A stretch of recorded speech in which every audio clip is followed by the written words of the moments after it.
नमस्कार, आप देख रहे हैं इंडिया लाइव न्यूज। मैं हूं मुकेश शाही। आइए अब नजर डालते हैं आज के प्रमुख समाचारों पर। अंधेरी के एमआईडीसी इलाके में गोस्वामी सेवा समाज की एक बैठक हुई, जहां उत्तर भारतीय संघ के अध्यक्ष आरएन सिंह का स्वागत किया गया।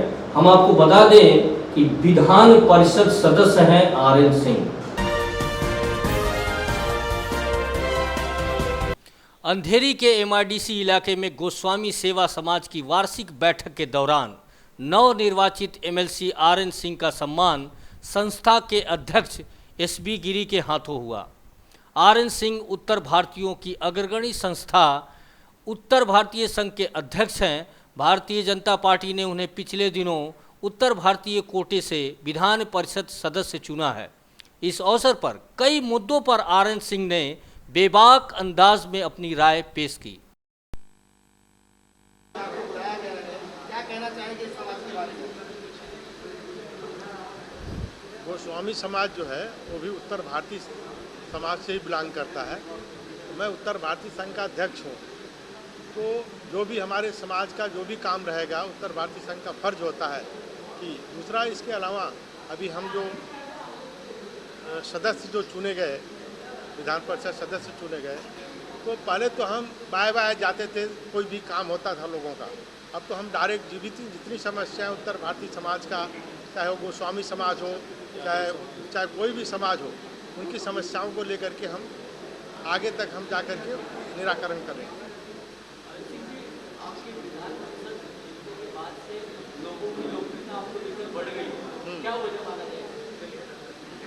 मैं 20 साल से उत्तर भारतीय संघ का अध्यक्ष हूँ। मुंबई में हर उत्तर भारतीय आरएन सिंह को जानता है, और ये जो उत्तर भारतीय संघ के जो 49 की जो संस्था बनी हुई है, और जो बीजेपी सरकार ने, मैं विशेष रूप से हमारे राष्ट्रीय अध्यक्ष शाह साहब, हमारे लाडले मुख्यमंत्री देवेंद्र फडणवीस साहब, और यहाँ के जो महाराष्ट्र के अध्यक्ष दानवे साहब, मिस्टर शेलार साहब, जो उन्होंने डिसीजन लिया कि उत्तर भारतीय संघ के अध्यक्ष को पहली बार उन्होंने विधान परिषद का सदस्य चुना, और इस विधान परिषद के सदस्य चुनने की वजह से हम डायरेक्ट अपने समाज की समस्याओं को लेकर के सरकार तक पहुंच सकता हूं मैं। और मैं कोशिश करूंगा कि जितने भी लोगों की समस्याएं रहेंगी, कोशिश करूंगा उसको हल करने के लिए। आगामी चुनाव को लेकर उत्तर भारतीयों के लिए आपकी क्या रणनीति होगी? उत्तर भारतीय जो है वो हमेशा जो है वो राष्ट्रीय पार्टी के साथ रहे हैं, और राष्ट्रीय पार्टी बीजेपी है। मैं उम्मीद करता हूं कि जो उत्तर भारतीय जो बम्बई में है और बम्बई से बाहर भी है, वो उत्तर भारतीय संघ के साथ में जुड़ेंगे और उनकी मदद करेंगे। के बारे में आपसे जानना चाहेंगे, और श्रावण का महीना है, उसमें आपका एक कार्यक्रम चल रहा है, और कहते हैं मौका भी है, दस्तूर भी है, क्या कहना चाहेंगे? कितनी खुशी हो रही है? आज श्रावण के नागपंचमी के दिन पर और हमारे समाज की पहली एजीएम एनुअल जनरल मीटिंग हुई है वार्षिक, और उसमें उपस्थिति जो है बहुत ही संतोषजनक है। 1/3 से ज़्यादा हमारे मेंबर जो उपस्थित रहे, और लोगों ने इस बारिश में भी इस तरह आए लोग। और अभी लोग हमने अपने मीटिंग के बाद, एजीएम के बाद, श्री आरएन सिंह साहब जो रिसेंटली अभी एमएलसी हुए हैं महाराष्ट्र सरकार में, उनका स्वागत रखा है। तो हम लोगों ने डिसाइड किया कि हमारी मीटिंग के पश्चात सिंह साहब का समय लेके हम लोगों ने उनका भी स्वागत का कार्यक्रम रखा। की अगर बात करें गोस्वामी समाज की, तो बहुत लोग आए, बहुत लोग गए, क्या किस कारण रहा है इसके पीछे कि गोस्वामी समाज अभी तक इतने बड़े तादाद में लोग यहाँ रहते हैं मुंबई शहर में, पर बहुत मजबूरी सा छोटा सा जो परिवार है, क्या कहना चाहिए, क्या कारण है इसके पीछे? वैसे देखने जाएंगे आप तो ओवरऑल जो पॉपुलेशन है उसमें हमारा परसेंटेज जो है पॉइंट में है 1 और आधा के भी बहुत आगे जाएगा। हमारा मूल रूप से एक सन्यासी समाज है। ये 4 शंकराचार्य में कभी कभी 2 शंकराचार्य गोस्वामी रहते हैं, अभी भी इस समय एक शंकराचार्य हैं। आदि शंकराचार्य ने जब 4 मठ बनाए, चारों तरफ 4 अखाड़ों की स्थापना किया, उस समय 2 अखाड़े के जो मठाधीश थे वो गोस्वामी थे।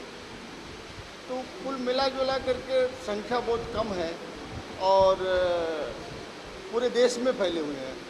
और हम सिर्फ गोस्वामी ने, हम 10 सरनेम से जाने जाते हैं।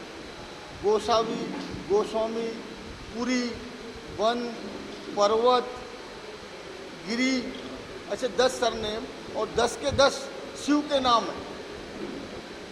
आपकी समाज की भावी योजनाएं क्या है? आने वाले दिनों में समाज के माध्यम से क्या करना चाहते हैं? हमारे समाज के सारे लोगों को एकत्रित। लाइव न्यूज़ मुंबई से विनय दुबे की रिपोर्ट। उत्तर प्रदेश के मधुबन थाना क्षेत्र के हसनपुर गांव से सोनू यादव नामक एक बालक गायब हो गया था। 3 दिनों के बाद उस बालक का शव मिला। आश्चर्य की बात यह है कि उस शव से किडनी गायब मिला। बावजूद इसके चिकित्सक ने बच्चे के शव का पोस्टमार्टम कराया और बाद फॉरेंसिक जांच के लिए बीएचयू वाराणसी रेफर कर दिया। इस घटना ने चिकित्सकों को भी हिलाकर रख दिया। आप खुद देख सकते हैं कि एक बोरी में इस बच्चे के शव को रखा गया है। गौरतलब है कि मऊ जिले में बच्चे तेजी से गायब हो रहे हैं और इस बच्चे के शरीर से पार्ट्स गायब होने से साफ तौर पर अंदाज लगाया जा सकता है कि जिले में बच्चा चोर गिरोह सक्रिय है और बच्चे के शरीर के अंदर के पार्ट्स निकालकर बेच रहे हैं। वहीं ग्रामीणों ने बताया कि जब हमने शव को देखा तो उसके शरीर के अंदर की किडनी गायब थी और भी कई चीज़ें नहीं थी। हम सभी लोग हैरान हैं। इंडिया लाइव न्यूज़ से सुशील सिंह की रिपोर्ट। कल आया था, उसको ट्रामा हुआ है उसका कंकाली ज़्यादातर बचा था उसका कुछ हिस्सा और बिल्कुल डिकम्पोज कंडीशन में पोस्टमार्टम करवा उसका और फोरेंसिक जांच के लिए उसको आगे बताया जा रहा है कि उसके सामने आई थी। आंतरिक इंटरनल ऑर्गन जाकर उसके नहीं है तो फोरेंसिक जांच करना चाहिए। वाराणसी। हाँ, थैंक यू। जब लाश मिली हम लोग देखे, वहाँ पे कोई भी पार्ट नहीं था, किडनी वगैरह फेफड़ा वगैरह नहीं था और थोड़ा ही अंग बचा हुआ था। देख के ये लग रहा था कि कोई किडनी इसकी निकाली हुई है, कोई किडनी का मामला है और पूरे गांव में ये तरह चर्चा हुई है किडनी को लेकर। तो लोग गांव में क्या अधिकारी भी एक तरह सोचने पे मजबूर हैं कि आखिर ये माजरा मर्डर हुआ कैसे, किस लिए हुआ, क्योंकि वक्त की तौर पे ना किडनी थी ना फेफड़ा था।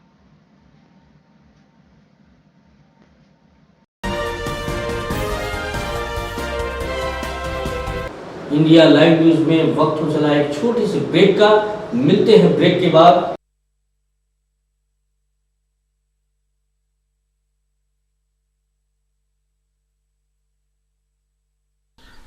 अप्पा, ये चींटी खाना कैसे चबाती है? सुबह सुबह शुरू। अप्पा, ये आवाज दिखती क्यों नहीं? दिखती है बेटा, कभी कभी दिखती है। ये पहिया चलता कैसे है? माँ को आपकी तरह मूछें क्यों नहीं होती? अप्पा, दिन में तारे क्यों नहीं दिखते? अप्पा, अप्पा, बोलो ना। आके बोलता हूँ पक्का। लो घर चला। अप्पा, अप्पा, ये पेड़ की इधर सुबह शाम सवाल पे सवाल। अरे इसमें इतनी जिज्ञासा है तो इसे स्कूल क्यों नहीं भेजते? गरीब आदमी है साहब, कहाँ से पढ़ाएगा? इसे सरकारी स्कूल भेजो ना। अब तो शिक्षा है हर बच्चे का अधिकार। अप्पा, अब तो मेरा पढ़ना पक्का। हाँ पक्का। अप्पा, ये मिर्ची इतनी तीखी क्यों होती है? कल स्कूल में मास्टर जी से पूछ लेना। सांभर चाहिए तो। शिक्षा है अब हर बच्चे का अधिकार, अब पढ़ना पक्का।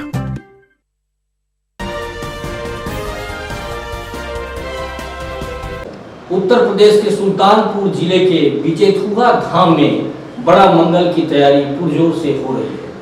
हम आपको बता दें कि यहाँ भगवान हनुमान की प्रतिमा है और लोगों की यह आस्था है कि किसी भी तरीके के मन्नत अगर मांगी जाए तो वह भगवान उसे जरूर पूरा करते हैं। सुल्तानपुर के सूरापुर में बिजेथुआ धाम एक पर्यटन स्थल है जो जौनपुर सुल्तानपुर के सीमा पर स्थित है, जहाँ मंगलवार और शनिवार को मेला लगता है, जहाँ हनुमान जी ने कालनेमी राक्षस का वध किया था और मकरी कुंड में जाकर स्नान किया, तब पाप उद्धार हुआ था। वहीं लोगों का मानना है जो भी मन्नतें मानी जाती है वो पूरा हो जाता है। इंडिया लाइव न्यूज़ से आदिल अंसारी की रिपोर्ट। छत्तीसगढ़ के हसदेव तथा केवई नदी को जोड़ने के क्रम में एक बैठक का आयोजन किया गया। इस बैठक में जिला अधिकारी कोरिया ने मुख्य अतिथि के रूप में शिरकत की। कोरिया जिले से निकली हसदेव और केवई नदी को आपस में जोड़ा जाएगा। जिला पंचायत में आयोजित जिला खनिज संस्थान न्यास की एक बैठक में यह ऐतिहासिक निर्णय लिया गया है। बैठक में संसदीय सचिव चंपा देवी पावले, विधायक श्याम बिहारी जायसवाल के साथ कलेक्टर एस प्रकाश भी प्रमुख रूप से मौजूद थे। नदियों के आपस में जुड़ जाने से चिरबिरी और मनेंद्रगढ़ जैसे नगरीय निकाय में जल संरक्षण व संवर्धन के साथ जल संकट की स्थिति नहीं आएगी। इसके अलावा लोहारी, महाई, रोकरा, मुसरा जैसे कई गांवों को सिंचाई तथा निस्तारी की सुविधा भी उपलब्ध होगी। जल संसाधन विभाग द्वारा बनाई गई इस परियोजना का निर्माण होने से केवई नदी के 12 जल का उपयोग हसदेव नदी पर निर्मित निर्माणाधीन और प्रस्तावित परियोजनाओं में किया जा सकेगा। इंडिया लाइव न्यूज में वक्त हो चला एक छोटे से ब्रेक का। मिलते हैं ब्रेक के बाद।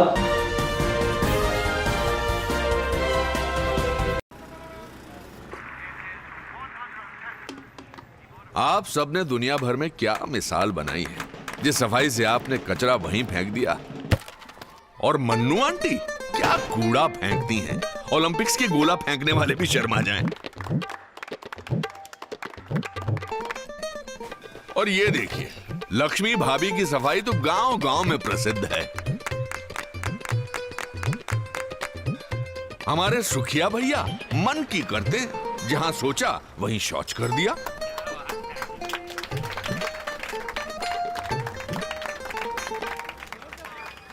ये देश जो आप ही का घर है, उसे क्यों गंदा करते हैं? थोड़ी शर्म कर लो, सोच स्वच्छ कर लो। अगर एक बार 125 करोड़ देशवासी तय कर लें कि मैं गंदगी नहीं करूंगा, तो दुनिया की कोई ताकत नहीं है जो हिंदुस्तान को गंदा कर सकती है। स्वच्छ भारत, एक कदम स्वच्छता की ओर। ब्रेक के बाद एक बार फिर आपका स्वागत है।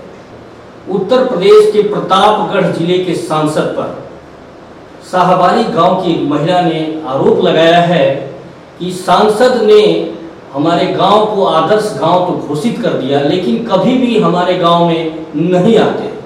आदर्श गांव साहबारी की रहने वाली ग्रामीण यहां के सांसद कुंवर सिंह से नाराजगी व्यक्त करते हुए बताते हैं कि भले ही वह हमारे गांव को गोद लिए हैं, लेकिन यहां पर वह आज तक गांव में नहीं आए। लगभग तब से आज तक सांसद जी ने यहाँ पर कोई काम भी नहीं किया। जब हम लोग गांव में गए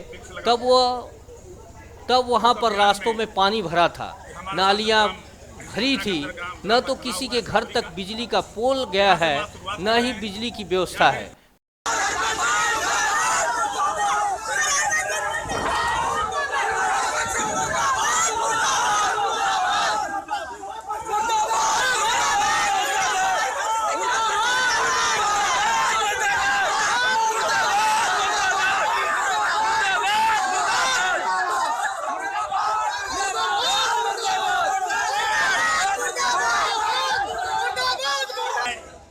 लूट रहे हैं, अस्पतालों में तो डॉक्टर रही नहीं है, तो prevention is better than cure. अगर हम ये समझ लें कि आगे बीमारी हो ही क्यों, अगर आज हम उसका निदान कर दें, तो इस तरह से जब पेड़ लगाए जाएंगे तो नेचर बनेगी। आप जानते हैं जो हम कार्बन डाइऑक्साइड हम छोड़ते हैं, ऑक्सीजन हम लेते हैं अंदर, जब बाहर निकलती है तो कार्बन डाइऑक्साइड में बदल जाती है, और कार्बन डाइऑक्साइड इन पेड़ों का भोजन है। तो अगर ये भोजन नहीं करेंगे कार्बन डाइऑक्साइड का, तो हमारा जो वातावरण है ये डिसबैलेंस हो जाएगा। तो इस तरह से इसके लिए पेड़ लगाना बहुत महत्वपूर्ण है। हम इनके अभियान में पूरी तरह से शामिल हैं और 51,000 प्लांट लगाने का हमारा इरादा है। इसमें हमको फॉरेस्ट अफसर भी पूरी मदद कर रहे हैं। पौधे उनके तरफ से दिए जाएंगे, किसान लगाएंगे।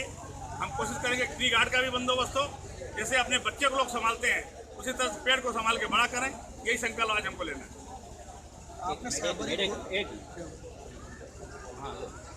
आपने साहबरी गोद लिया हुआ है 2.5 साल हो गया, विकास की बात करते हैं। 2.5 साल तो हमको सांसद बन के ही नहीं हुआ। आप लोग जो क्वेश्चन करते हैं, आप लोग वरिष्ठ पत्रकार हैं, हमको 2.25 साल 27 महीने तो सांसद होके होगा, ठीक है। और सांसद होने के 6 महीने बाद हम गोद लिए थे, अभी तो 2.25 साल ही हुआ। इंडिया लाइव न्यूज में खबरों का सिलसिला हुआ खत्म। इजाजत दीजिए, फिर मिलेंगे अपनी नई खबरों के साथ। नमस्कार। लेकिन चलते चलते गुजारिश, विनती, अनुरोध, अगर आपके पास कोई समस्या है या फिर कोई घटना घटित हुई है तो स्क्रीन पर दिखाए जा रहे नंबरों पे आप हमें सीधे संपर्क कर सकते हैं। नमस्कार।